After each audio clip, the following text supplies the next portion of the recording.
albishirin kuma soya masu ƙaunar sarkin yaƙi mutum guda da ta mutum 10 gaskiya sunanta gaskiya malam bari in miƙa gaisuwa ga sarkin yaƙi na alu ikon Allah dattijo masu zuciya alheri na Amaru gwamna mai 2 times sarkin yaƙi ko gidan mutum ka hishi jirgi kake ɗau mutum ka ɗau kayansa saharanu kai an mali a wurin alheri ni adda tabbaci ga sarkin yaƙi gaskiya ne dangi shi sarkin yaƙi kofar garka mai hankulin salamu alaikum wasan sarkin yaƙi da taimako aka san shi yaro ko baka san shi ba ka san suna saboda taimakon bayan Allah gaskiya Allah ɗaya ta ka faɗi na sarkin yaƙi bari in yi girgiza jikin makiya shi mutu masu yunkurin su gano baya ne sawun kekina ba a gane gaba ne gamji sara kuka shi na da toho mai gaskiya uban su yahuza kwajja da kai shi na yin kunya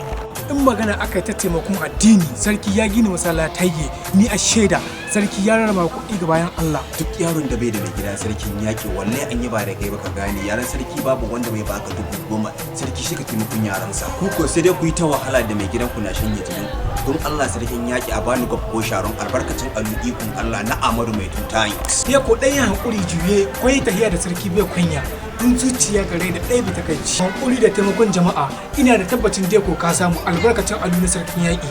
ni ne duk abin da an ka ban na gode ni dai addu'a na kai sarkin yaƙi rabbana ya ƙara kusanci kai da alu magata gandan waboko da Amadu gwamna mai 2 times sarkin yaƙi ko gobe da gishi sai ka kawo